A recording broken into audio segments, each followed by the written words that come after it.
አምላክን እናመሰግናለን እግዚአብሔር ስለሚሰጠን ጊዜዎች ሁሉ ማለት ነው። ጌታ ይባረክ። ዛሬ ትንሽ ስለ እህቶች ነው ማወራው። ስለ ሴት በመጽሐፍ ቅዱሳችን ውስጥ ከተጠቀሱ ሴቶች መካከል በማንሳት ነው ዛሬ ጥቂት ነገር ማካፈላችሁ። ግን ከዛ በፊት ምናልባት የዚህ የማደርስ ዴይ አከባበር እንዴት እንደተጀመረ ታሪካዊ ነገሩን ትንሽ ለማየት እንዲቻለን ማለት ነው ባካፕ እንዲኖረን 117 ዓመት ሆኖታል። አሁን ይሄ በዚህ ዓመት የምናከብረው 117ኛ ዓመት ነው። በጣም ረጅም ዓመትን የቆየ የማደርስ ዴይ ነው። ልዩ የሆነ አፕሪሺዬሽን የሚሰጥበት ጊዜ ነውና አጀማመሩ ኤን የምትባል አንዲት ሴት ከሲቪል ዋር በኋላ በነበረው በዚህ በአሜሪካን ሀገር ከነበረው የሲቪል ዋር በኋላ የጀመረችው እንቅስቃሴ ነው። በተለይ ደግሞ በስራ ቦታ ያሉ ክበቦችን የሰራተኛ ክበቦችን እንደዚህ በማቋቋም ሴቶችን የማበረታታትና ሰላምን አንዳንድ እርቅን በመካከል እንዲሆን ያንን አድቮኬት ለማድረግ የጀመረችው ነው ኤን የምትባል።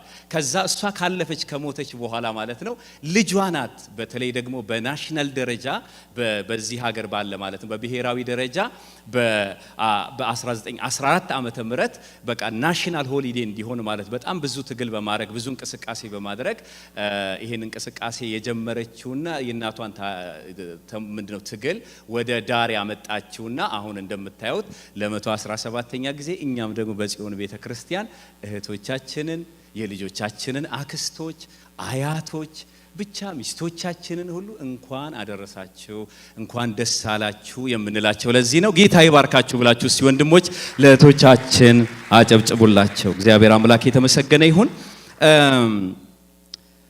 በአንድ ታሪክ ልጀምር ስብከቴን። በቅርብ ጊዜ እዚህ ሀገር ያገኘሁት አንድ ሰው ስለ አንዲት ሴት አንድ ታሪክ ነገረኝ። ስለ አንዲት ሚሽነሪ ሴት በኬንያ ሀገር ስለነበረች አንድ ሎራ ስለምትባል ሴት እዚህ ሀገር ላይ ነገረኝ። ባለፈው በጥቂት ወራት በፊት ተገናኝተን ማለት ነው በአጋጣሚ ተገናኝተን ሲነግረኝ ምና ያቺ ሴት ወደ 60 አካባቢ የሚሆኑ መጋቢዎችን ሚሽነሪዎችን ከልጅነት ጀምራ ያሳደገች ሴት ናት።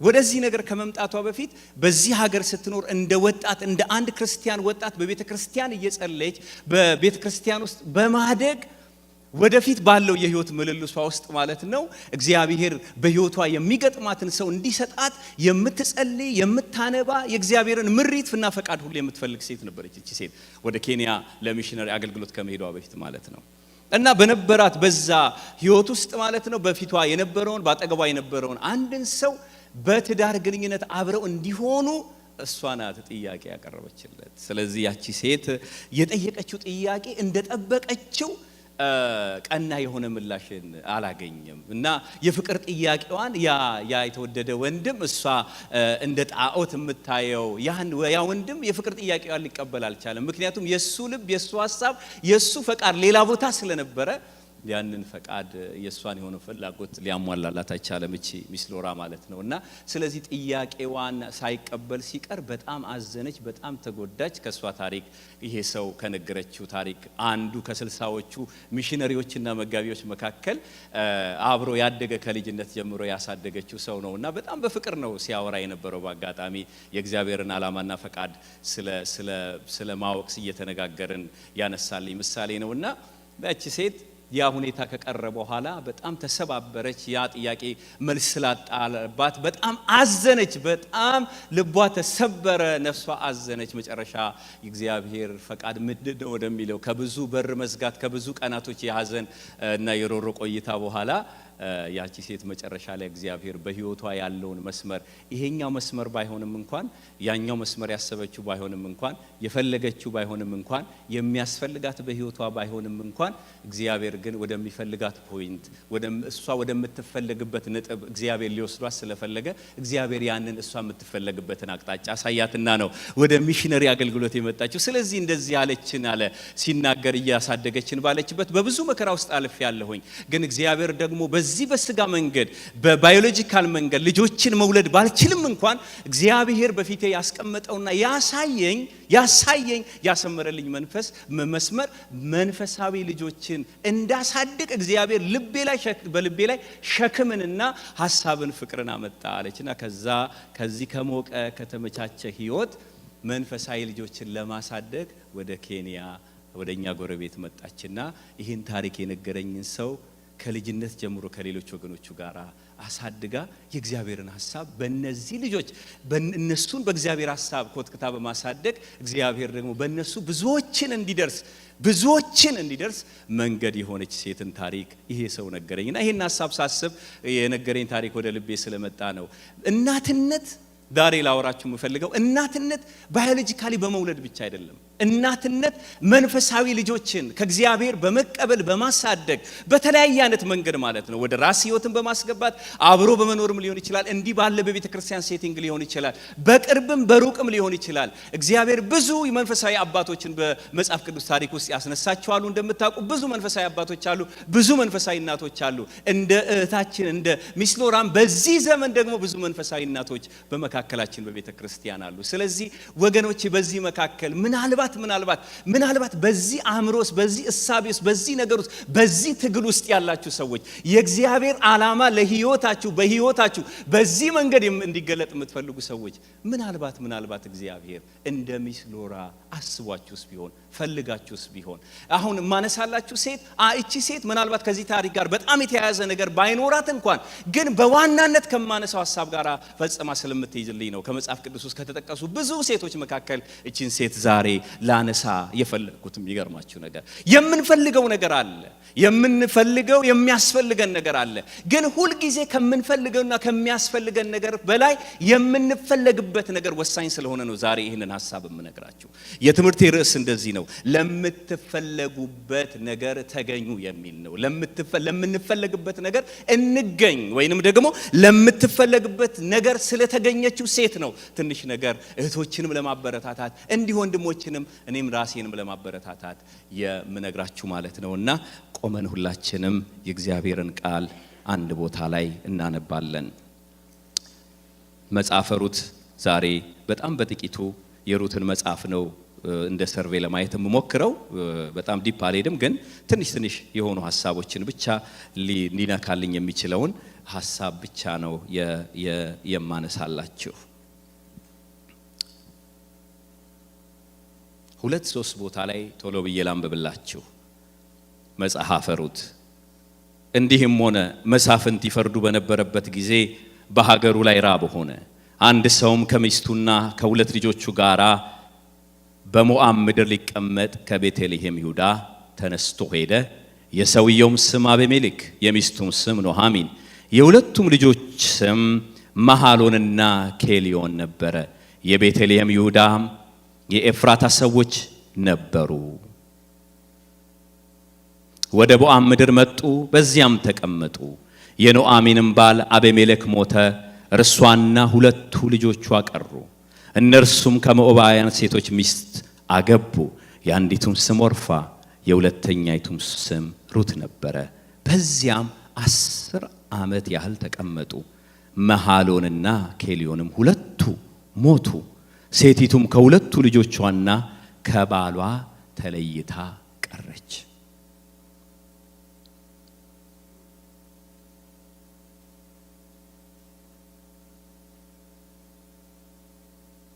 ቁጥር 14 ላይ ድምፃቸውንም ከፍ አድርገው እንደገና አለቀሱ።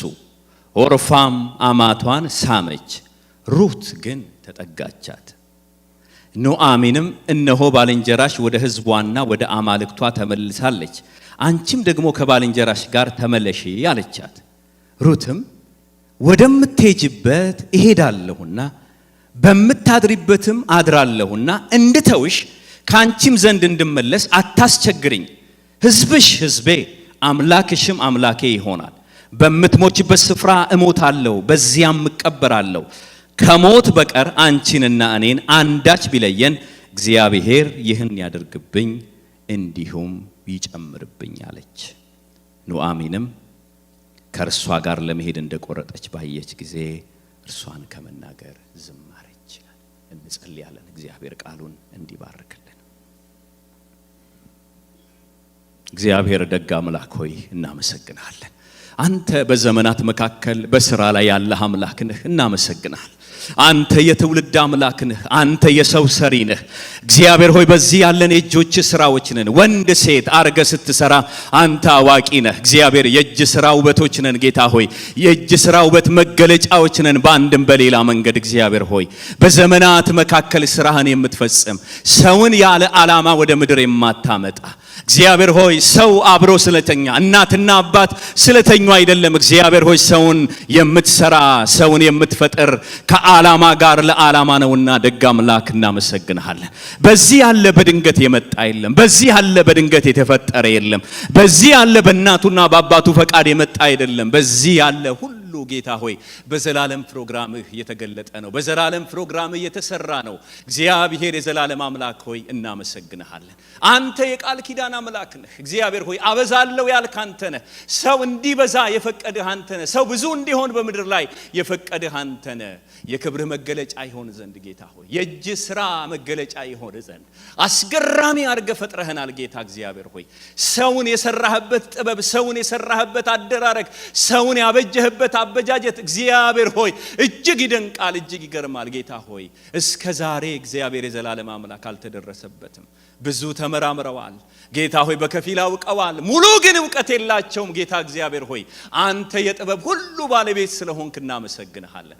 ጌታ እግዚአብሔር ሆይ ዘማሪው እንዳለ እጅግ ውብ አድርጎ ፈጥሮኛልና፣ ውብ አድርጎ ድንቅ አድርጎ ፈጥሮኛልና፣ በሱ ተፈጥሬያለሁና፣ በሱ ተሰርቻለሁና ኦ ብሎ እንደተናገረ እግዚአብሔር ሆይ መርዘማች ማነሳችን ማጠራችን ሳይሆን መጥቆር መቅላታችን ሳይሆን ጌታ እግዚአብሔር ሆይ በእጅ መሰራታችን ከሁሉ በላይ ነውና እናመሰግንሃለን።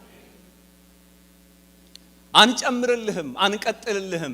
በሰራኸው ስራ አንተ ትክክል ነህ። በፈጠርከው አፈጣጠር አንተ ትክክል ነህ።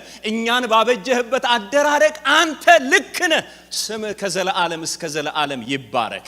ወንድ አድርገህ ስለፈጠርክ፣ ሴት አድርገህ ስለፈጠርክ እግዚአብሔር ቅዱስ አምላክ ሆይ እናመሰግንሃለን። በእውነት እጸልያለሁኝ በዚህ ሰዓት በአፈጣጠራቸው የሚያዝኑ እግዚአብሔር የዘላለም አምላክ አንዳንዶች ለምን ሴት ሆንኩ፣ አንዳንዶች ለምን ወንድ ሆንኩ፣ አንዳንዶች ለምን ረዘምኩ፣ አንዳንዶች ለምን አጠርኩ፣ እግዚአብሔር የዘላለም አምላክ ለምን እዛ ተፈጠርኩ፣ ለምን እዚህ ተፈጠርኩ የሚሉ እግዚአብሔር ሆይ በእጅ ስራ ወደ መገረም እንዲመጡ ጸልያለሁኝ። አይደለም የህይወት እስትንፋስን ያጨመርክብን፣ አይደለም ያንተን ማንነት ያካፈልከን፣ አይደለም ያንተን መልክ የሰጠህን፣ አይደለም ጌታ ሆይ ጉዙ ሰማይ እንኳን ስራህን ይናገራል። ተራሮችና እግዚአብሔር ኮረብቶች ሁሉ የእጅህን ስራ መልካምነት ያወራሉ። እግዚአብሔር ሆይ እኛ ደግሞ በድንቅ ስራ ተሰርተናልና ተመስገን። ስለሰጠህን ኦርጋኖች እናመሰግንሃለን። ስለምናይበት አይኖች እናመሰግንሃለን። ስለምንሰማበት ጆሮዎች እናመሰግንሃለን። ስለምንስቅበት ጥርሶች እናመሰግንሃለን። በእውነት እግዚአብሔር ሆይ በዚህ ፊዚካል ጋር እግዚአብሔር ሆይ ይሄንን ቁሳዊውን ዓለም እንድንገናኝ እንድንተዋወቅ እግዚአብሔር የዘላለም አምላክ እንዲህ አድርገህ ስለሰራህን ተመስገን። ስላልተደረሰበት የሰው ልጅ የአእምሮ ስራ ሁሉ ተመስገን ጌታ ሆይ ኦ ተመስገን ክቡር አምላክ ሆይ ይሄ ያንተ ጥበብ ነው። ይሄ ያንተ አሰራር ነው። ይሄ አስገራሚ ነው ጌታ እግዚአብሔር ሆይ በውስጣችን ስላስቀመጥከው ጅማቶች አጥንቶች ስለተያያዙበት እግዚአብሔር ሆይ በእውነት ስለ አጥንቶቻችን ስለ ጅማቶቻችን ሁሉ እናመሰግንሃለን። ደም ስለሚወጣበት ስለሚገባበት ደም ስለሚጣራበት ኩላሊት እግዚአብሔር ቅዱስ አምላክ ስለምንተነፍስበት ሳምባችን ክብር ለስም ይሁን፣ ምስጋና ለስም ይሁን ጌታ ሆይ በእውነት እናከብርሃለን ቅዱስ አምላክ ሆይ ኦ ክብር ለአንተ ይሁን። ሲያመስግኑት እጆቻችሁን አንሱና አመስግኑ። ተደነቁ በተሰራችሁበት አሰራር ተገረሙ ወገኖቼ። በእውነት እግዚአብሔር ስለሰጠን ኦ ሃሌሉያ ክብር ለአንተ ይሁን ጌታችን ሆይ ተመስገን ጌታ ሆይ በእውነት አጠገባችን ስላሉ እህቶች እናመሰግንሃለን። ስለ አያቶች እናመሰግንሃለን። ስለ አክስቶች እናመሰግንሃለን። በእውነት ቅዱስ አምላክ ሆይ አንተነ የሰጠህን ጌታ ሆይ ስለ ትዳር አጋሮቻችን እናመሰግንሃለን። በእውነት ክብር ለአንተ ይሁን። ውብ አድርገህ ስለፈጠርካቸው እግዚአብሔር ሆይ በእውነት በእነሱ ሁኔታ ዓላማህን ፈቃድህን ልትገልጥ ጌታ ሆይ በእውነት ስለሰራሃቸው ስለ እጅ ስራዎች ተመስገን። ክብር ለአንተ ይሁን። ክብር ለአንተ ይሁን፣ ክብር ለአንተ ይሁን። በእውነት በዚህ ደፋ ቀና ስለሚሉ እግዚአብሔር ሆይ በእውነት በመውለድ ብቻ አይደለም፣ ባዮሎጂካሊ ብቻ አይደለም እናትነት በራሱ ጌታ ሆይ በእውነት ሴትነት እናትነት ነው።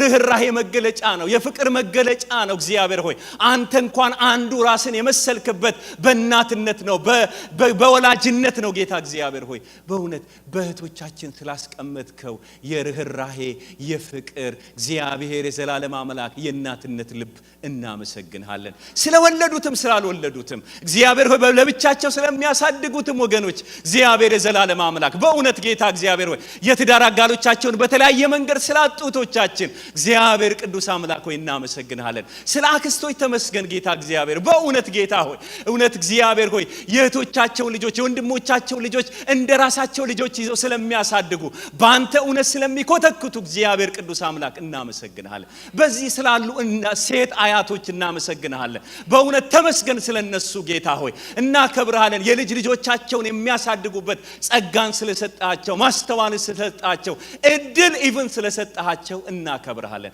ባርካቸው ጌታ ሆይ ወገኖቻችንን እህቶቻችንን ጤናቸውን ባርክ፣ ህይወታቸውን ባርክ። እግዚአብሔር ሆይ በዘላለም በጎነት ይባረኩ ጌታ እግዚአብሔር ሆይ በዚህ በታችኛው ስቴር እግዚአብሔር ሆይ ስላሉ እግዚአብሔር አስተማሪዎች ሴት እህቶቻችን እናመሰግንሃለን። በእውነት እግዚአብሔር ሆይ እንዴት ባለ ድካም እንዴት ባለ ጥረት እግዚአብሔር ሆይ እንዴት ባለ ደፋ ቀና ማለት እግዚአብሔር ሆይ የቤተ ክርስቲያን የቅዱሳን ልጆች እግዚአብሔር እያሳደጉ እንደሆነ አንተ ታውቃለህ። በእውነት ጌታ እግዚአብሔር ሆይ አምነናቸው ዝም ብለን ሰተናቸው እግዚአብሔር ሆይ እኛ በዚህ በፊት አለን እግዚአብሔር ሆይ በእውነት እነሱም ተቀብለው በብዙ እንባ በብዙ ምጥ በብዙ ጸሎት በብዙ ድካም እግዚአብሔር ሆይ ልጆቻችንን ስለሚያሳድጉ ስለሰጠን ሴት አስተማሪዎቻችን ክብር ለአንተ ይሁን። ባርካቸው፣ ዘመናቸው ይባረክ፣ ቤታቸው ህይወታቸው ይባረክ፣ ዘርዘር ማንዘራቸው የተባረከ ይሆን። እግዚአብሔር ሆይ በክፉ ነገራቸውን የሚያይ አውሬ የተወጋ ይሆን። ሐሳቡ እቅዱ ሁሉ የፈረሰ ይሆን። ቤትን ሲሰሩ ቤታቸው ይጽናላቸው፣ ቤታቸው ይባረክላቸው። እግዚአብሔር ሆይ እናመሰግንሃለን። አሁንም የከበረውን ቃልህን ባርክልን እግዚአብሔር ሆይ ከድካም እንድታወጣን፣ ከከንቱ ሩጫ እንድታወጣን፣ ከፍሬ አልባ ፍጻሜ እንድታወጣን እግዚአብሔር ሆይ በሩት ህይወት የሰራኸውን እግዚአብሔር የዘላለም አምላክ ፍሬያማነት በእህቶቻችን ብዙ እንድታረገው በእኛ ህይወት ብዙ እንድታረገው እግዚአብሔር የዘላለም አምላክ እስከ ዛሬ ያልነቁ እግዚአብሔር ሆይ በእነሱ ህይወት ያለህን ፕሮግራም ያላወቁ ወገኖች ድንገት የሚነቁበት ማለዳ እንዲሆን ጸልያለሁኝ። የቃል ክብርና መንፈስ በመካከላችን የተገለጠ ይሁን። ሁሉ ለአንተ መንግስት ክብር ብቻ ይሁን በጌታችን በመድኃኒታችን በኢየሱስ ክርስቶስ ስም አሜን። እግዚአብሔር ያክብራችሁ።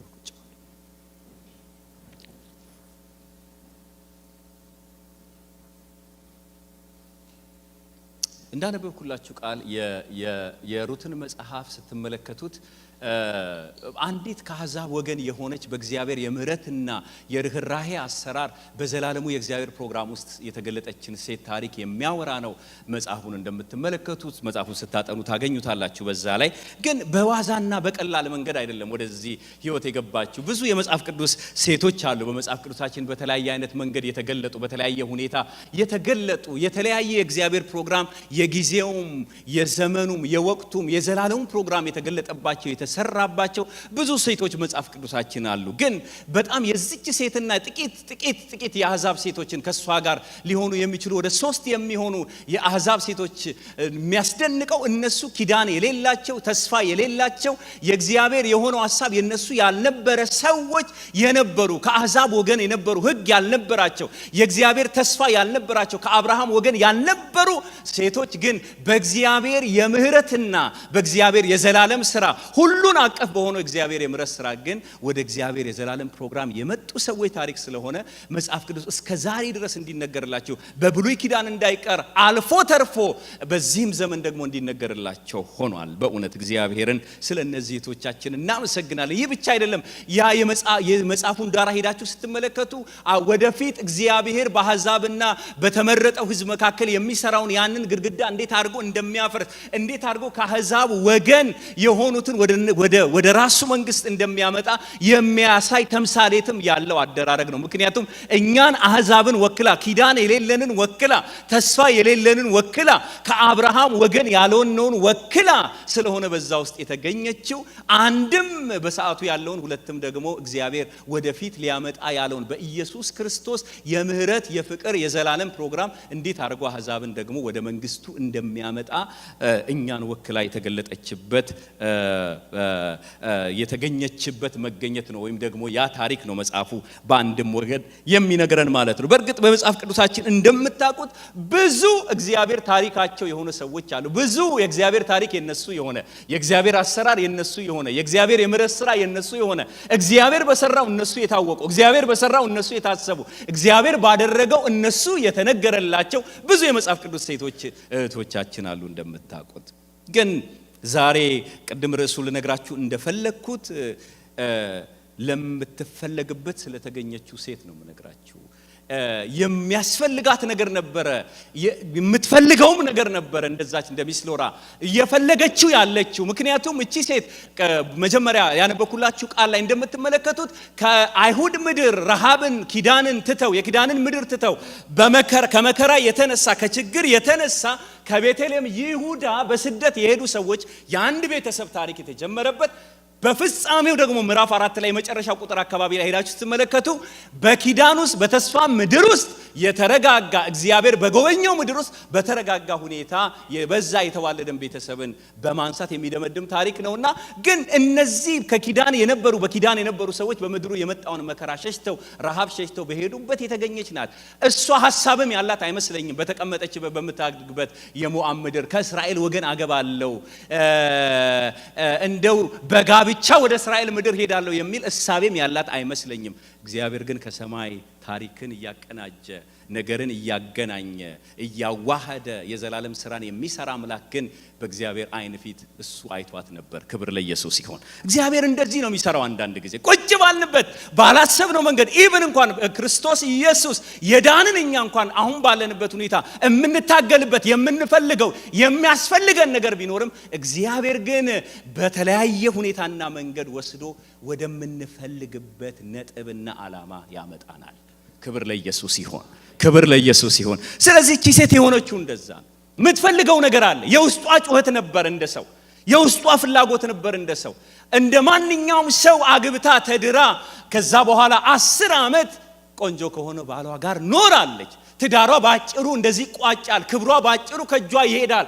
የሷ የሆነው መታመኛ ባጭሩ እንደዚህ 10 ዓመት 10ኛ ዓመትን አንቨርሰሪ አክብራ እለየዋለሁ ብላ አላሰበችም ሩት። የሚገርማችሁ ነገር በፍጹም አልገመተችም።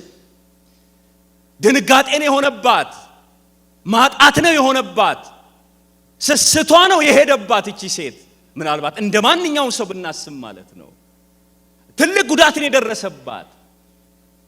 ግን ከዛ በኋላ የመጣውን ታሪክ ታውቃላችሁ። በሁለተኛ ላይ እንዳነበብኩላችሁ ቃል እቺ ሴት ተነሳች። የባሏ እናት አማቷ እንደውም የባል ሚስትና የባል እናት በማይዋደድበት ሀገር ከዛ ሁኔታ ነው የመጣ ነው። ያው እንደምታውቁት ብዙ ነገር አለ።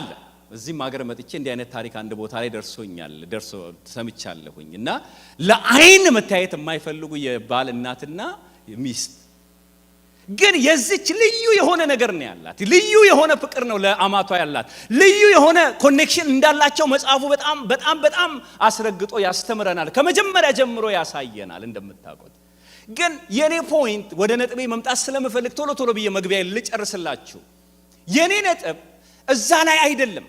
ግን ሩት ውስጥ ያለ ህይወቷ ውስጥ ያለ ፍላጎቷ፣ ነገሯ፣ ምልጃዋ፣ እይታዋ፣ ራእይዋ፣ ፍላጎቷ አለ። ለዚህም ነው አማቷ እየደጋገመች በጣም በጥቂት ቁጥር ውስጥ ከ5-6 ጊዜ በላይ ባል እያለች ያወራቻቸው። ያጣችው ባል ነው፣ የሚያስፈልጋት ባል ነው፣ የተለያት ባል ነው። አልወለደችም፣ ባል ያስፈልጋታል። የሚያስፈልጋት ባል ነው። ኢቭን የምትፈልገው ባል ነው። የምትፈልግበት ነጥብ ግን አለ። የምትፈልግበት ፕሮግራም ግን አለ። የምትፈልግ ግን የእግዚአብሔር ሐሳብ አለ። ስለዚህ ለዚህ ነው ያለቻት። ታጎርሳታለች፣ ደጋግማ ትነግራታለች፣ ታወራታለች። እኔ አሁን ሄጄ አግብቼ ወልጄ አሳድጌ በመቄዶንያ መግቢያሽ ባለም ይሆን ልጅ አላገኝልሽም። ዝማሬዋ፣ ወሬዋ፣ ርዕሷ፣ ንግግሯ ሁሉ ባል የምትፈልጊው ብቻ አይደለም የሚያስፈልግሽ እሱ ነው። እኔ እንጃኔ እግዚአብሔር በቅንነት ነገር ወደሷ መጥቷል መሰለኝ። ልጅቷ ከባል ሙዚቃ፣ ከባል ስብከት፣ ከባል ድምጽ፣ ከባል ትንቢት በላይ ውስጧ ያለ የሆነ ነገር ያለ ይመስላል። ዝም ብላችሁ የታሪኩን ስኬት ብታዩት ስለ ባል ተወርቶ አንድ ጊዜ ናዝሬት በመኖር ብዛ ስኖር የሆነ ፋሚሊ አንድ ሰው እህቷን መጥቶ ያናግራታል በቤተ ክርስቲያን እና ልቤ ውስጥ አለሽ እና እግዚአብሔር ፈቃድ ይመስለኛል እና የትዳር ጥያቄን ተቀበይ ብሎ ሲላት ያቺ ልጅ እሷ የምታስበው ሰው አለ፣ እሷ የምትመኘው ሰው አለ። በጣም የቅርብ ቤተሰብ ስለሆነ ነው ምነግራችሁ። እና የምታስበው የምትፈልገው ሰው ስለነበረ የሰውየውን ጥያቄ እምቢ አለችው። ይሄ ነገር ወደ ቤተሰብ አመጣችና ቤተሰብ መካከል አወራች እና ታናሽየዋ ነበረች እዛ መካከልና ታሪኩ ሲነገር ሐሳቡን ለምን እንደተጠራች ያለውን ነገር ለቤተሰብ ስታካፍል ታናሽየዋ ምን አለች? እኔ ቢሆን አረሺ ነበር እምለው አለች። አረሺ ያ ባል መጥ አረሺ ነበር። ሩት እንደዚህ አይደለም ያለችው። ባል ሞቶብሻል፣ ባል የሚያስፈልግሽ ባል፣ የምትፈልጊው ባል፣ የሆነ የምትከተዩ ነገር መሆን ያለበት እሱ ነው ስትላት ኖ ዌይ።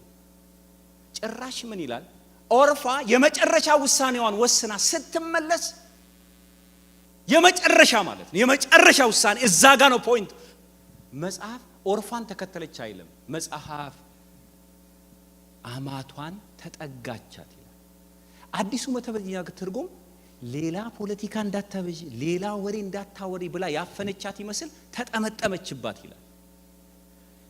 ኖ ሌላ ነገር አታሳይኝ፣ መንገድ አለ የዘረጋሁት፣ ያሰብኩት አለ፣ በቃ ወደፊት ሊሄድበት የቆረጥኩበት ነገር አለ፣ ሌላ ወሬ እንዳታወሪ ያለች ይመስል ተጠጋቻት። መጠጋት ብቻ አይደለም አፈነቻት። በእኔ አማርኛ ተጠመጠመችባት። እንደውም ምን ይላል? ከዚህ የተነሳ እንደቆረጠች ባየች ጊዜ ተወቻት የሚል ቃል አለ። ስለዚህ የዛሬ መልእክቴ እንደዚህ ነው። የምትፈልጉት ነገር አለ፣ የሚያስፈልጋችሁ ነገር አለ። እህቶች እናንተም በተለየ ሁኔታ ስሙኝ። እግዚአብሔር ግን ለምትፈልጉበት ነገር እንድትወስኑ ዛሬ ማለዳ እግዚአብሔር ይፈልጋል። ለምትፈልጉበት ነገር እግዚአብሔር እናንተን ለሚያይበት ነገር፣ እግዚአብሔር እናንተን ለሚመለከትበት ነገር፣ እግዚአብሔር እናንተን እየተከታተለ ላለበት ነገር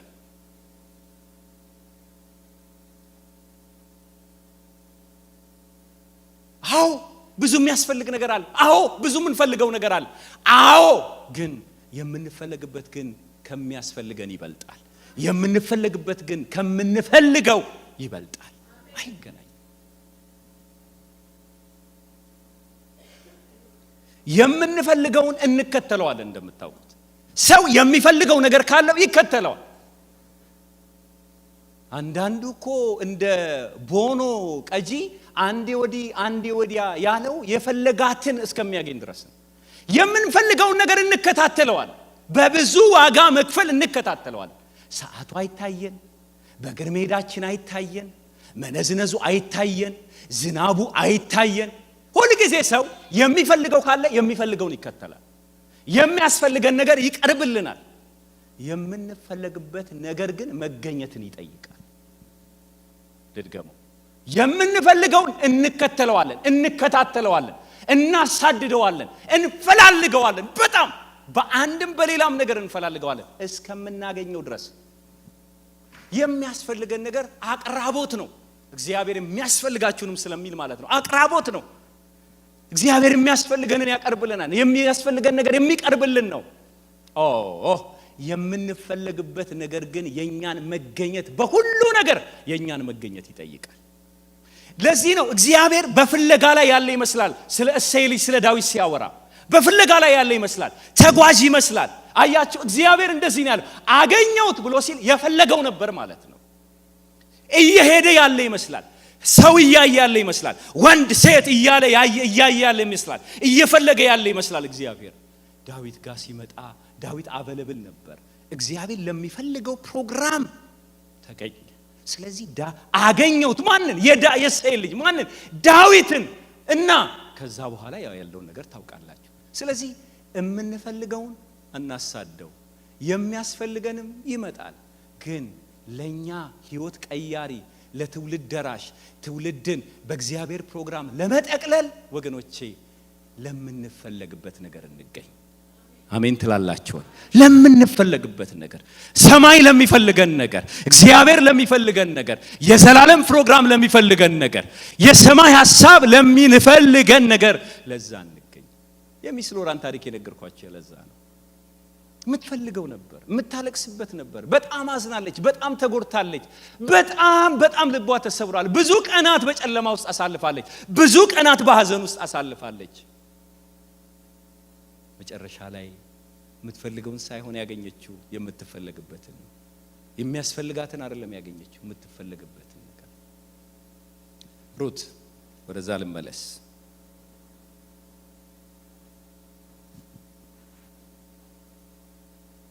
የሚገርማችሁ ነገር እግዚአብሔር ለሚፈልገው ነገር፣ የዘላለም የእግዚአብሔር መንግስት ፕሮግራም ለሚፈልገው ነገር የተገኘ ሰው በተስፋ መቁረጥ ውስጥ ላለ ተስፋ ነው የሚሆነው።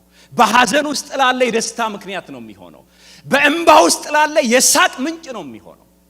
ተመልከቱ፣ ኪዳን ያላት እኮ ብናወዳድር እዛ እንኳን ኑአሚን አለች እኮ እዛ። ኪዳንን የምታውቅ፣ ተስፋን የምታውቅ፣ ሕግን የምታውቅ፣ እግዚአብሔርን የምታውቅ፣ አምላክን የምታውቅ፣ እግዚአብሔር የሰራባቸው የአባቶችን ታሪክ በቅጡ የምታውቅ እኮ ኑአሚን ነበረች። እንደው ለዚህ ለእግዚአብሔር ፕሮግራም መገኘት የነበረባት ጣፋጭ የተባለችው ምቹ የተባለችው ኑአሚን አልቃሻ መራራ በሉኝ ብላ እስከምትል ድረስ ስሟን ቀይራ፣ የስሟ ትርጉም ምቾት ማለት ነው። ምቾት ማለት ነው፣ ወይም ደግሞ ጣፋጭ ማለት ነው። ኑአሚን ግን በምሬት ውስጥ ያለች፣ ከእግዚአብሔር ፕሮግራም የወጣች፣ የዘላለሙን ፕሮግራም የጣለች።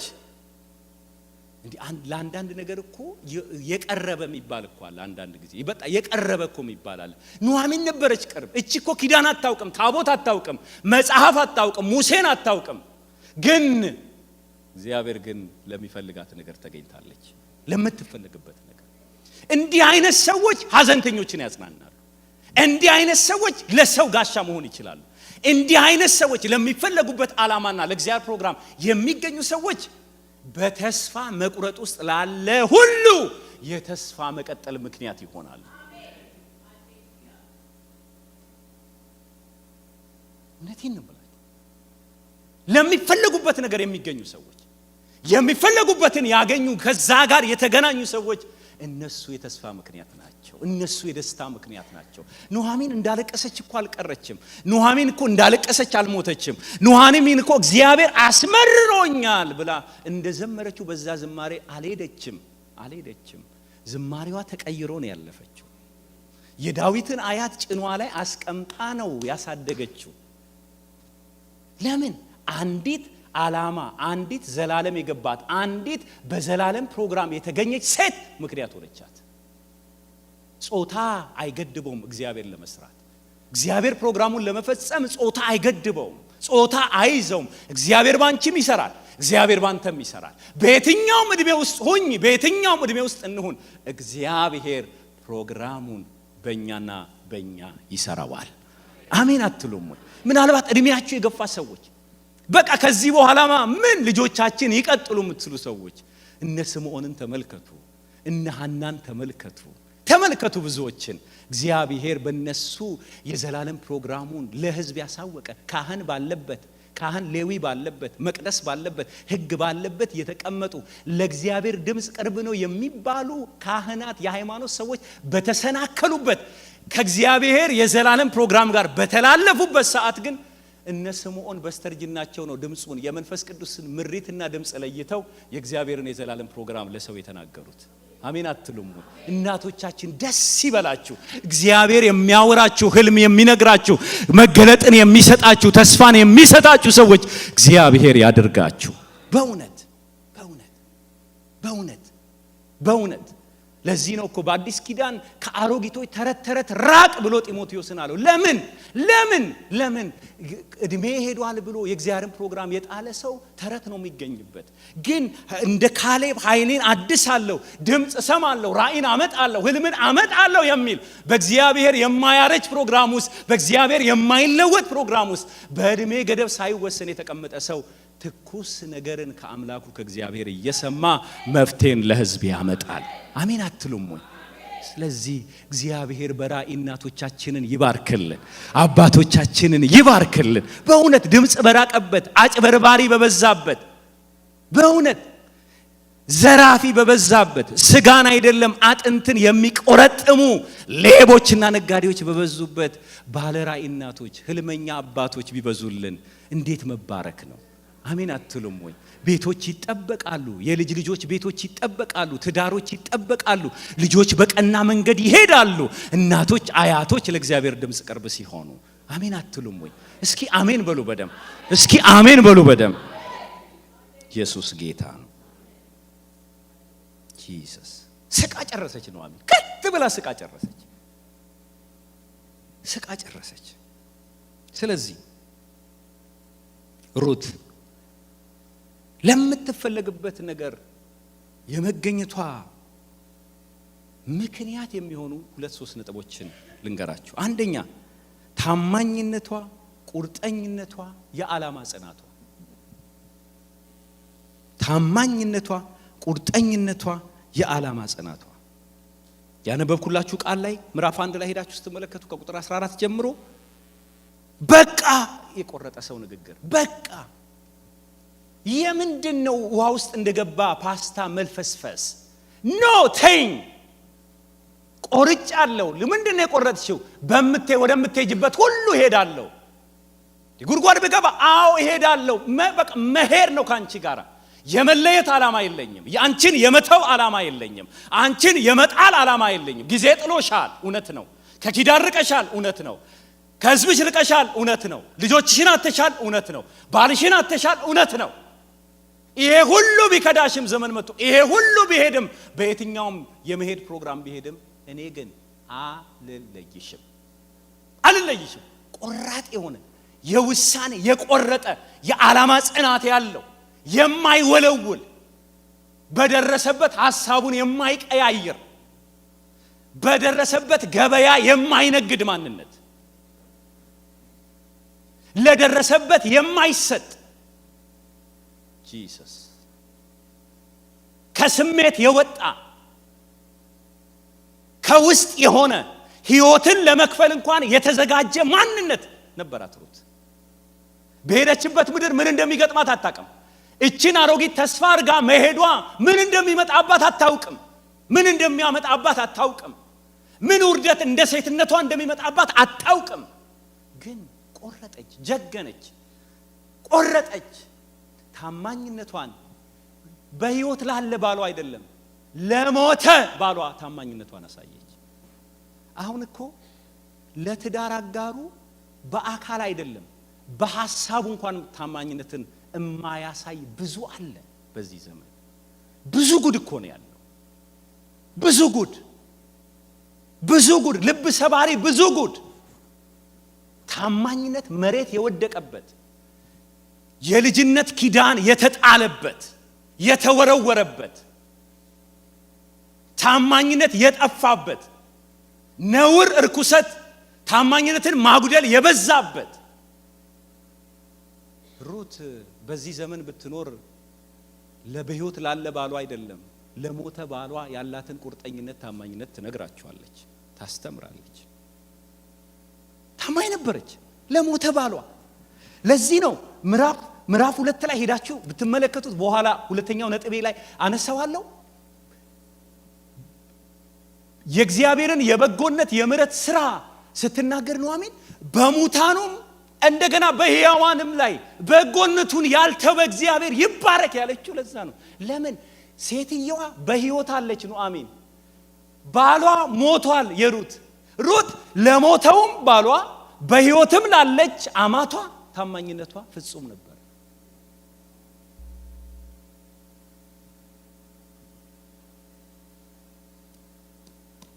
ኪዳን ይጠበቅ። ታማኞች እንሆን፣ አንወስልት።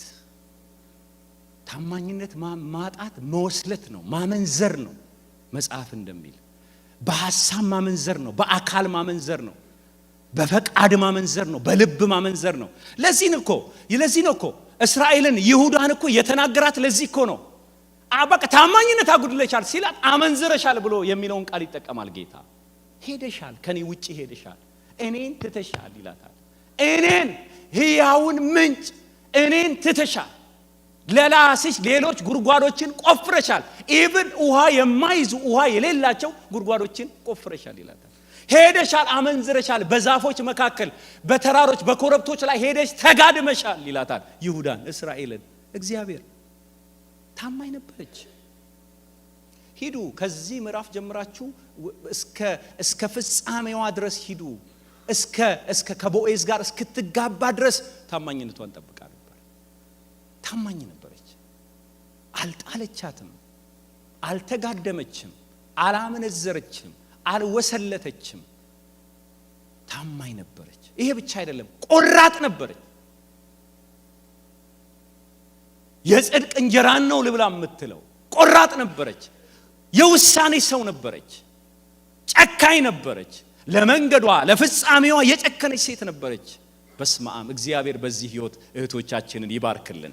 በእውነት የውሳኔ ሰው ነበረች፣ የማትወለውል፣ ዝም ብላ በቀላሉ ቤቷን የማታፈርስ፣ ዝም ብላ በቀላሉ እምነቷን የማታፈርስ፣ ዝም ብላ በቀላሉ የሕይወት አቋሟን የማትጥል የማታፈርስ።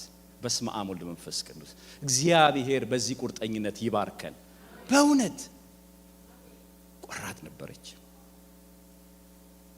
አታስቸግሪኝ፣ ወደ ኋላ እንድመለስ አታስቸግሪኝ፣ አትጎትኩችኝ፣ አትነዝንዥኝ ይላል አንደኛው ላይ። መነዝነዝሽን ተይ በሌላ ትርጉም።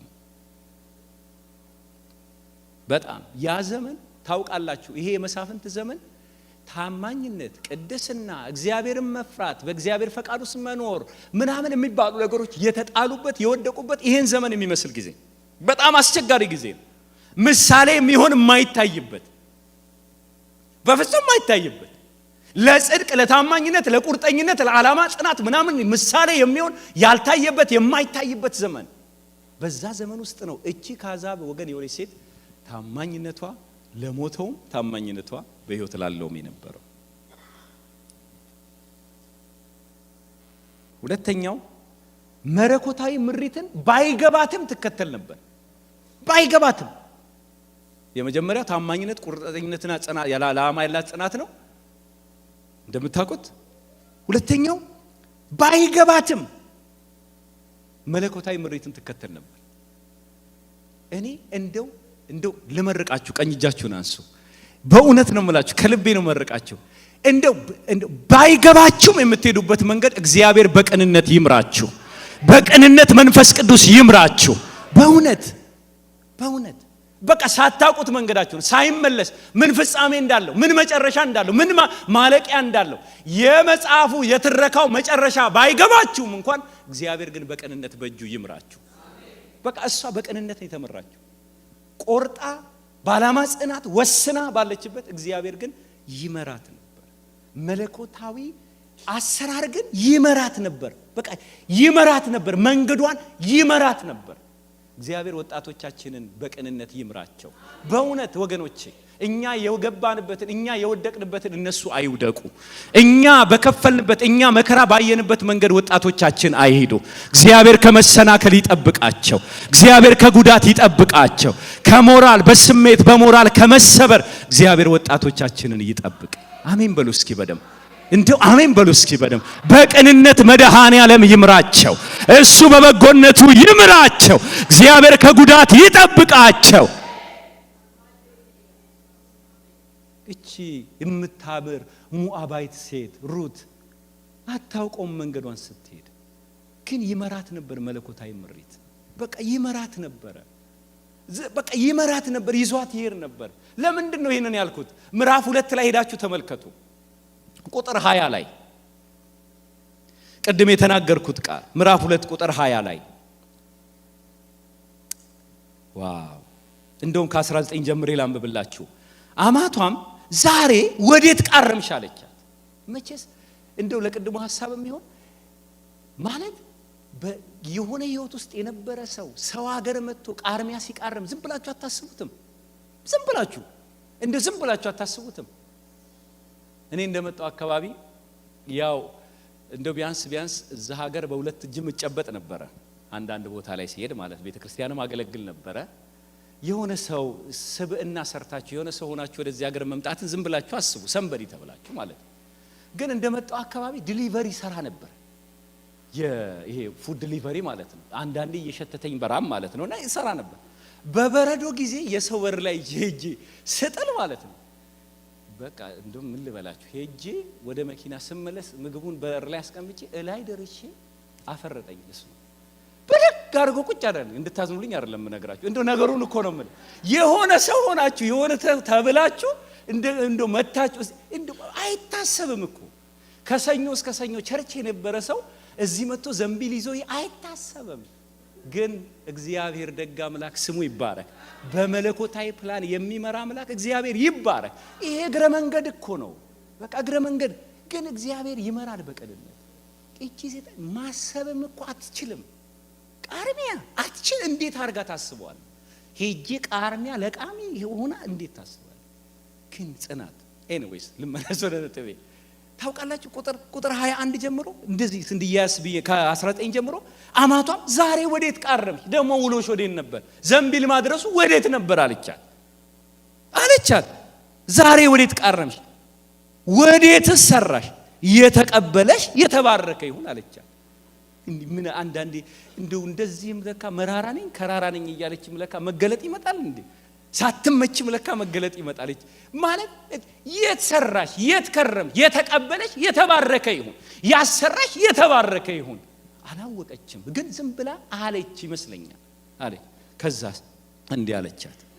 እርሷም ዛሬ የሰራሁት ሰው ስም ቦዔዝ ይባል። ዝም ብላ ታወራለች። ቦዔዝ የኖሃን አልተማከሩ፣ አላወሩ፣ ዝም ብላ ታወራላት። በቃ ኖርማል ወሬ። አይገርምሽ? ቦዔዝ ይባላል። የቤት ቁጥሩ እንትን ነው የሚገኘው፣ እንትን ሰፈር ነው። ብቻ ቦዔዝ ይባላል። እና ዘንቢሌን እንዲያስከርኩ ለምን? ለመቃረም። እና ዛሬ የሰራሁበት ሰው ስም ቦዔዝ ይባላል። አሁን እሷ የእርሻው ባለቤት እንደምትሆን አላወቀች። ይሄ ቀጥሎ ዋርሳዋ፣ ቤዛዋ፣ መከታዋ፣ ባሏ አላወቀችም። ግን ይመራት ነበር። አንድ እጅ ዝም ብሎ የምሕረት እጅ በቅንነት የሚመራ እጅ ዝም ብሎ ይመራት ነበር። እግዚአብሔር በመንገዳችሁ ይምራችሁ። እግዚአብሔር በቅንነት ይምራችሁ። በእውነት በቃ ለበላ ሄዳ ቦዔዝዬ ጋር ደረሰ። ማን? በላማቷ ነገረቻት። ማን? ቦዔዝ። በኋላ ሃኒ ልትለው ልታቆለማምጠው ሄደች። ቦዔዝ ጋር አለቻት።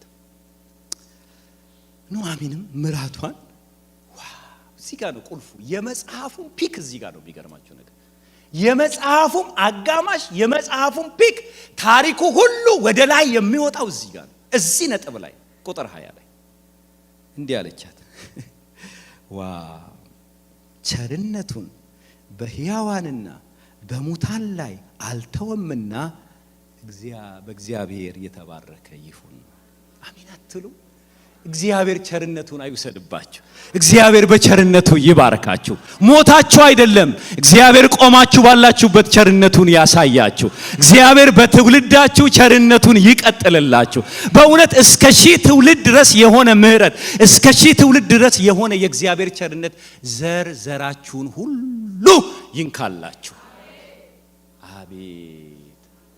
አቤት አቤት የእግዚአብሔር ቸር። በነገራችሁ ላይ ምናልባት ሌላ ጊዜ ስለ ቸርነትና ስለ ምሕረት እናገራለን። በነገራችሁ ላይ ቸርነት ዲማንድ የምናደርገው ነገር አይደለም። ቆይ በደንብ ስሙኝ። ቸርነት ደሞዛችን ነው ብለን የምንጠይቀው አይደለም። በስመ አብ። ቸርነት ይከፈለኝ ብለን የምንጠይቀው አይደለም። ቸርነት የእግዚአብሔር ስጦታ ነው። ሰርተ ቼኬንት ይሆናል። ቸርነት ላይ ስትመጣ ግን የእግዚአብሔርን በጎነት የሚገለጥበት ነው። ቸርነትና ምሕረትህ በሕይወቴ ዘመን ሁሉ ይከተሉኛል። ክፈለኝ ብለህ አትጠይቀውም። ስጠኝ ብለህ አትጠይቀውም። የኔ ነው አትለውም። ቸርነት የእግዚአብሔር ስራ ነው። የእግዚአብሔር የበጎነት ውጤት ነው። አሁን ኑአሚን ቸርነትን ዲማንድ ማድረግ አለባት፣ ቸርነትን መጠየቅ አለባት። ኖ ዌይ።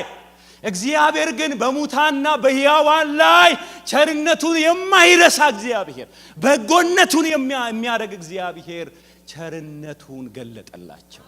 እግዚአብሔር በቸርነቱ ይባርካችሁ፣ ያስቃችሁ በቸርነቱ። በእውነት ደሞዛችሁ አይደለም ቸርነት፣ ሽልማታችሁ ነው ቸርነት። ደሞዛችን አይደለም ቸርነት፣ የምንጠይቀው ይከፈለን የምንለው አይደለም። እግዚአብሔር የሰጠን ሽልማታችን ነው። አሜን አትሉም? እስኪ አሜን በሉ በደም። በቃ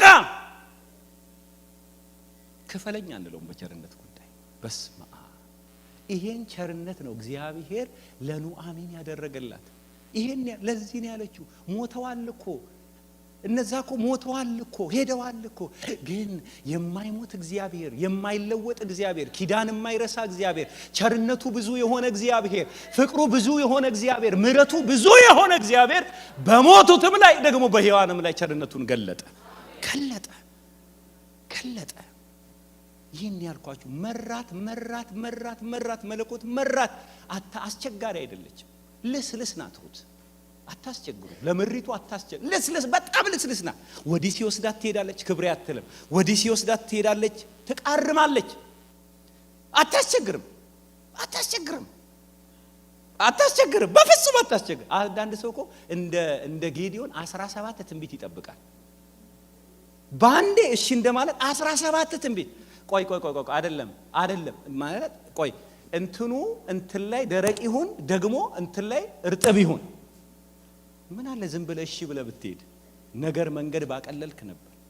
አንዳንድ ጠንካራ ነው ለምሪቱ። አንዳንድ ጊዜ ልባችን ጠንካራ ይሁን፣ አይጠንክር፣ አያስቸግር። ለስለስ እንበል፣ ለመንፈሱ ሴንሲቲቭ እንሁን። እግዚአብሔር ለሚያወራው ነገር፣ እግዚአብሔር ለሚናገረው ድምፅ ሴንሲቲቭ እንሁን። ቤታችን ይድናል፣ ዘመናችን ይድናል፣ መንገዳችን ይድናል፣ ህይወታችን ይድናል። እናመልጣለን፣ በምሪቱ እናመልጣለን፣ በምሪቱ እንድናለን፣ በምሪቱ እንወጣለን፣ በምሪቱ እናሸንፋለን። ምን ያስፈልጋል? ተለይ ካለ ምን ያስፈልጋል? ሌላ ምን ያስፈልጋል? ሌላ ትንቢት ምን ያስፈልጋል? ተለይ ነው። ሂድ ነው። ተቀመጥ ነው። ትዝ ይላችኋል እኮ ደመናውን እያዩ ይሄዱ ነበር። ደመናውን እየተመለከቱ እስራኤሎች ይሄዱ ነበር። ደመናው ሲሄድ ነው የሚሄዱት። ለጦርነት ይሄዱ፣ ለመንገድም ይሄዱ አለ። ያው ደመና ነው የሚመራቸው በየትኛውም ሲቹዌሽን። የሆነ ሰዓት ግን አልሄደም ደመናው። በቃ አትሂዱ አለ እግዚአብሔር። አልወጣም ከናንተ ጋር አለ። አልሄድም አለ። ግን ሄዱ እነሱ። ባለፈው እንደተማር ነው ፓስተር እንዳነሳልን ትዝ ይላችሁ ከሆነ በቃ ሄዱ፣ ባለመታዘዝ ሄዱ፣ እምቢ ብለው። ከዛ በኋላ ስንት ሰው እንደሞተ ታውቃላችሁ። አንጠንክር፣ አንዳንድ ጊዜ አንጠንክር። በቃ ስታብርን አንሁን። ለስለስ እንበል፣ ለድምፁ ለስለስ እንበል፣ ለምሪቱ ለስለስ እንበል። የእግዚአብሔር ልጆች በመንፈስ የሚመሩ ናቸው። መንፈስ ይመራቸዋል። መንፈስ መንገድ ያሳያቸዋል። መንፈስ አቅጣጫ ይሰጣቸዋል። በምድረ በዳም ቢሆን በመንፈስ ምሪት ይሄዳሉ የእግዚአብሔር ልጆች። ለምን? እግዚአብሔር መንፈስ ነው። ልጆቹን በመንፈስ ይመራቸዋል። ክብር ለኢየሱስ ይሁን። ስለዚህ እቺን ሴት በቅንነት መራት እግዚአብሔር። ደረሰች። ሳታውቁ በመለኮታዊ ምሪት ወደዚህ ነጥብ መጣች። ወዴት? ሕያዋንን ሙታንን ወደሚያስብ ወደ ቃል ኪዳን አምላክ የምሪት አሰራር፣ መለኮታዊ አሰራር። ለዛ የተመቸ ህይወት ነበራት። ዋው! በጣም ከባድ ነው የአእምሮ ስራ። ካልኩሌሽን በጣም ከባድ ነው። ጥሩ ነው መደመር፣ መቀነስ። ይሄ ይመጣል፣ ይሄ አይመጣም፣ ማሰብ፣ መደመር ጥሩ ነው። እንደ ያዕቆብ የጭናችን ሹልዳ እስከሚነካ ድረስ ጥሩ፣ ችግር የለም። አንዳንድ እግዚአብሔር የሚፈቅድልናል። የራሳችንን መንገድ እስክንጨርስ ይፈልጋል። በነገራችን ላይ የኛ መንገድ ሲያልቅ ነው እግዚአብሔር መንገዱን የሚጀምረው። የኛን ነገር ስንጨርስ ነው እግዚአብሔር በዛ በተመቻቸ ሁኔታ። እንዴ ሰው ለሰውም ለእግዚአብሔርም ሳይሸነፍ እንዴት ይኖራል? ተው እንጨርስ ነገራችንን። ተው መንገዳችንን እንጨርስ። ይብቃን የኛ ነገር፣ የኛ መንገድ ይብቃን። ቅጠል መልበሳችንም ይብቃ። የኛ ዲዛይን አድርገን አቤት እኮ ስንሰፋ ቅጠል አንደኞች ነን። በጣም አንደኞች። በጣም ጥሩ አድርገን ነው የምንሰፋው፣ ግን ፀሐይ ሲወጣበት ድርቅ ነው የሚለው። የኛ ነገር ብዙ አያስኬደንም። ምዕራፍ አያስጨርሰንም። የጀመርነውን አያስጨርሰንም። ብዙ መንገድ አያስኬደንም። እግዚአብሔር እሱ በቅንነት ይምራን። እስኪ አሜን በሉ። እግዚአብሔር ቤታችንን በቅንነት ይምራ። እግዚአብሔር ሕይወታችንን በቅንነት ይምራ። እግዚአብሔር ቤተክርስቲያናችንን በቅንነት ይምራ። በቃ የመጨረሻው የዘላለም ኪዳን ውስጥ ነው የተገኘችው። ነግሬያችኋለሁ። ከአሕዛብ ወገን ናት። ኪዳን ከሌለው፣ ተስፋ ከሌለው፣ መጽሐፍ ከሌለው፣ ካህን ከሌለው፣ ሌላም በሉት ከዛ መሃል የመጣች ናት። ግን እንግዳ ጥሪውን እምቢ አላለች። እንግዳ ጥሪውን እምቢ አላለች። ተገኝታለች በዘላለም ፕሮግራም ውስጥ፣ በእግዚአብሔር የመንግስት ሥራ ውስጥ። ማቴዎስ 1 ላይ ሄዳችሁ ስትመለከቱ ከኢየሱስ የትውልድ ዘር ውስጥ እንዴት አድርጋ ከተጠቀሱ 4 ሴቶች መካከል ማቴዎስ ላይ አንዷ ሩት ናት። 3ቱ እንዳልኳችሁ የአሕዛብ ወገን ናቸው። ትማራለች እዛ ላይ። ከዛ ረዓብ አለች እንደምትመለከቱት። ሩትም ነበረች እዛው ተጠቅሳል። ከኢየሱስ የዘር ግንድ ውስጥ ነው የገባችሁ። በስማ እግዚአብሔር ባልጠበቃችሁት በጎነት ይባርካችሁ። አእምሯችሁ ውስጥ ፕላን ባላደረጋችሁት፣ በእውነት ካልኩሌት ባላደረጋችሁት፣ እገኝበታለሁ፣ እደርስበታለሁ፣ አገኘዋለሁ፣ የኔ ይሆናል ብላችሁ ባላሰባችሁት በጎነት እግዚአብሔር ይባርካችሁ። አልከም በፈሰም የለም በአእምሮ ውስጥ በፈሰም የኢየሱስ ዘር እንዴ! ቅድም እኮ ነግሬያችኋለሁ መግቢያ ላይ አይደለም የኢየሱስ የዘር ግንድ ውስጥ መግባት አይሁድ አገባለሁ የሚል ፕሮግራም የላትም። ሞዓባዊናት በቃ ያውም ይሄ የእስራኤል ዘርን ለማግባት እንዴት ሆኖ በየትኛው ድል አይሆንም እንጂ። ግን ማለት መለኮታዊ የሆነው ዓላማ በእኛ ህይወት መፈጸም ካለበት እግዚአብሔር ይፈጽመዋል። ምንም አይከለክለውም። ድንበር አይዘውም፣ ነገር አይዘውም፣ ሰይጣን አይዘውም፣ ሰዎች አይዙትም። እግዚአብሔር ፕሮግራሙን በእኛ ህይወት ይፈጽማል። ምንድነው የታገላችሁበት ያለ? ምንድነው እየፈለጋችሁት ያላችሁ? ምንድነው ያስፈልገኛል የምትሉት? እግዚአብሔር ወደምትፈልጉበት ፖይንት እስከምትመጡ ድረስ እየጠበቃችሁ ነው። ሚስ ሎራ እሷን ታሪክ ልጨርስ። 60 አካባቢ ሚሽነሪዎች፣ መጋቢዎች ይሄን ታሪክ የነገረኝ ሰው 12 እዚህ ሀገር መጥቶ እዛ ካደገ በኋላ እዚህ ሀገር መጥቶ 12 ዓመት ሚሽነሪ ለመሆን ተመልሶ ሄዶ ኬንያ ሚሽነሪ ሆኖ በሚሽነሪነት አገልግሎ እንደገና ተመልሶ ነው እዚህ ሀገር ለመኖር እንደገና ለመማር መጥቶ አንዲትን የዚህን ሀገር ዜጋ አግብቶ እግዚአብሔር በ4 ሴቶች ልጆች ባረከኝ አለ። አሁን እየኖረ ያለው እና የሚገርማችሁ ነገር ሲናገር ያቺ ሴት ልክ አድገን የሆነ ቦታ ላይ ከደረስን በኋላ ነው የጠየቅናት አለ። 4 ሆነን ከኔ ጋር ሄደን አለ ከነዛ ልጆች መካከል ሄድንና አወራናት አለ። ለምንድነው ቆንጆ አሁን እንኳን ስትታይ በዚህ እድሜሽ ቆንጆ ነሽ፣ ግን ለምንድነው ያላገባሽው? ለምንድነው የትዳር አጋር ያልነው? ለምንድነው ያልወለድሽው? ለምንድነው ዘርን ያልተካሽው? እንደ ሰውኛ ጠየቅናት። ቅድም የጀመርኩላችሁን ታሪክ ነገረች። እንዲህ አለችኝ አለ። አጋጣሚ ሆኖ ያ ተወደው የነበረ ሰው ያ የትዳር አጋሯ እንዲሆን የምትፈልገው ሰው እሷ ባለችበት አካባቢ በዛው ነው የሚሽነሪ ስራ የሚሰራው። ስለዚህ አለችን አለ እዛው ቤተክርስቲያን ባለንበት ያን ሰው ታዩታላችሁ? አዎ እሱ ነበር የልጅነት የወጣትነት ህልሜ። ይሄ ነበረ በጣም መኘው ፈልገው ናፍቀው አብሬው እንደሆነ እግዚአብሔርም ስራ አብሬ ለመስራት በወጣትነት ያልሞ የነበረ ሰው። ቅድም እንዳልኳችሁ ጠየቅኩ ማለት አቀረብኩለት፣ የፍቅር ጥያቄ ጠየቅኩለት በልቤ ያለውን፣ ግን አልተቀበለም። ለምን? የሱ ሐሳብና ልብ ሌላ ቦታ ስለነበረ። በዛ ጉዳት ውስጥ ገባው። በዛ ጉዳት እያለው እግዚአብሔር ዛሬ እናንተን እዚህ እንደምትደርሱ ያኔ አሳየኝ። በሐዘን ውስጥ፣ በስብራት ውስጥ፣ በጨለማ ውስጥ፣ በብቸኝነት ውስጥ ሆኜ ከምፈልገው ነገር ከሚያስፈልገኝ ነገር አውጥቶ የምፈልግበትን ነጥብ አሳየኝ። የምፈልግበትን ዓላማ፣ የምኖርለትን ዓላማ፣ የምኖርለት ብቻ አይደለም የምሞትለትን ዓላማ፣ የምሞትለትን ብቻ አይደለም ሁሉን ነገር የምተውለትን የዘላለም ሐሳብ እግዚአብሔር በዛ ሐዘን ውስጥ ሆኜ ነው ያሳየኛለች። በዛ ሐዘን ውስጥ፣ በዛ ብቸኝነት ውስጥ፣ በዛ ጉዳት ውስጥ ሆኜ አሳየኝ። ያኔ ነው የምፈልግበትን ነጥብ ያሳየኝ። ከዛስ ይሄው እናንተን የመሳሰሉ ብዙ እጆችን ብዙ እግሮችን ለእግዚአብሔር መንግስት አሳደግኩ አለች። አሳደግኩ። ስለዚህ ልጅ እናትነት ባዮሎጂካል ብቻ አይደለም። እናትነት በአክስትነት ይገለጣል። እናትነት በወንድምነት ይገለጣል። እናትነት መንፈሳዊ ልጆችን በማሳደግ ይገለጣል። እናትነት በሌሎች መንገዶች ሁሉ ይገለጣል። ግን ተፈጥሯችሁ ሴቶች በተለይ ተፈጥሯችሁ ራሱ እናትነት ራሱ የርህራሄ የፍቅር የርህራሄ የመውደድ የዚህ ሁሉ መገለጫ ነውና ደስ ይበላችሁ። ባትወልዱም እናቶች ናችሁ። መንፈሳዊ ልጆችን መውለድ ትችላላችሁ። ባትወልዱም እናቶች ናችሁ። ባዮሎጂካሊ ባትወልዱም የናንተ የእህቶቻችሁ የወንድሞቻችሁ ልጆች የናንተ ልጆች ናቸው። ግን ልንገራችሁ የሚያስፈልጋችሁ አዎ የምትፈልጉት አዎ ግን የምትፈልጉበትን ነጥብ አግኙት። ዛሬ ያዙት። ወደዛ ዓላማ ሁላችንም ብንሆን ወደዛ ዓላማ እንመለስ። በመጨረሻ ላይ ሚስ ሎራ ከብዙ ጊዜ በኋላ ሞተች አለ። በተለይ ከዚህ ስመለስ ወደዛ ተመክሮ ወደዛ ስመለስ ሞተች አለ። ስለዚህ ቤተሰቦቿ ከዚህም ሀገር መጡ ለመቀበር ሊቀብሯት ማለት ነው። ሲመጡ ያው ቤተሰብ ነው ቴክ ኬር የሚያደርገው የቀብር ስነ ስርዓቱን።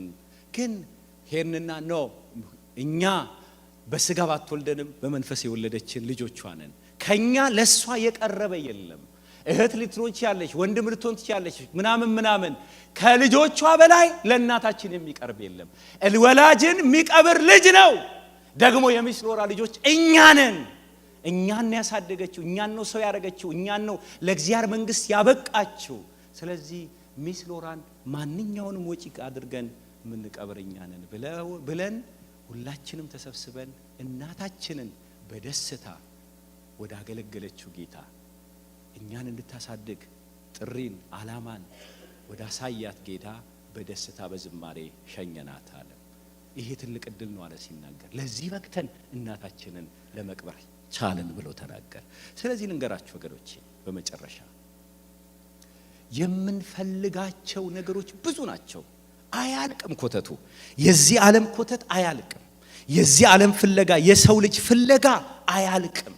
ማለቂያ የለው። በዚህ ምን ጎትተዋለን? አንዱን ስንለው አንዱን ስንለው አንዱን ስንይዘው ሌላ፣ አንዱ የመጣው ሌላ ብዙ ይዞልን ይመጣል። አንዱ ያገኘነው ሌላ ብዙ ያመጣልናል። አንዱ የደረስንበት ገና ሌላ ብዙ ያርቅብናል። የሚገርማችሁ ነገር ደረስንበት ስትሉት ሌላ ብዙ አራት ጥያቄ አርቆባችኋል። ያዝን ስትሉት ሌላ ብዙ ያለያዛችሁትን ነገር አምጥቶብናል። ግን እንደዚህ ብዬ ልንገራችሁ ከምንፈልገው በላይ ለምንፈልግበት የነቃ ጆሮ ይኑረን። ከሚያስፈልገን በላይ ለምንጠበቅበት እግዚአብሔርና መንግስቱ ለሚጠብቀን የዘላለም ፕሮግራም የነቃ ማንነት ይኖረን። አይለፍ እንደዚሁ ዘመናችን ወልደን እንትን አርገን አስመርቀን ግረን ብቻ አይለፍ። ህልመኞች እንሁን። ራእይ የምናካፍል ይሁን ለልጆቻችን፣ ለልጅ ልጆቻችን፣ ለወገኖቻችን ልጆች፣ ለወጣቶቻችን፣ ለትውልዱ የምናካፍለው፣ የምንሰጠው፣ የምናስይዘው፣ የምናስጨብጠው እንደ ዱላ ቅብብል የምንሰጠው ነገር እግዚአብሔር በልባችን አክብዶ ያምጣልን። አሜን ትላላችሁ ወይ? ከተለመደ ሃይማኖታዊ ስርዓት ለመብላትና ለመጠጣት ብቻ ከሆነ መሰብሰብ ባለፈ ላቅ ባለ ሐሳብ እግዚአብሔር ሕይወታችንን አእምሮአችንን ይባርከው። ቤተክርስቲያናችንን እግዚአብሔር በባለ ራእዮች ይባርክ፣ በህልመኞች ይባርክ። ብዙ ሐሳብ ባላቸው ለትውልድ በሆነ ሐሳብ፣ ለቀጣዩ ትውልድ ባለ ሐሳብ በዛ የሆነ ምሬትና ራእይ የተሞሉ ሰዎችን እግዚአብሔር በቤተክርስቲያናችን ያብዛልን። አሜን በሉኝ በደም። ስለዚህ ለምንፈለግበት ነገር እንገኝ። ዘመን እንዲሁ አይለቅብን። የምንፈልገው ስሜታችንን የሚለንን ብቻ እያሳደድን አንኖር። ታማኝነት፣ የዓላማ ጽናት፣ አለማወላወል፣ ቁርጠኝነት በሕይወታችን የበዛ ይሆን። መለኮታዊ ምሪትን እንከተል። ትንቢትና ነብይን አሳዳጆች አንሁን። በመጨረሻ እምላችሁ አንግዛ። ገንዘባችን እንዲሁ አይባክን። ምንም አይፈጥሩልንም፣ ምንምም አልፈጠሩልንም። ትንቢት ጥሩ ቢሆንም ትንቢተኛን ማሳደድ ግን ነውር ነው። ምሪትን አለመከተል ነው። ለእግዚአብሔር ድምጽና ሐሳብ ጆሮን ያለ መስጠት ደካማ ማንነታችን እሱን ነው የሚያሳየው። አሳዳጆች ስንሆን ያውም ገንዘብ እየከፈልን እናንተን አይደለም ሌላ ቦታ ያሉትን ነው የምለው። ገብቷችኋል? ግን እግዚአብሔር ለምሪቱ ሴንሲቲቭ የሆነ ልብ ይስጠን። 4 ሰው አሜን አለ። 5 ሰው አሜን አለ። በመጨረሻም እግዚአብሔር የረፍት ሰዎች ያደርገን። ቆመን እንጸልያለን።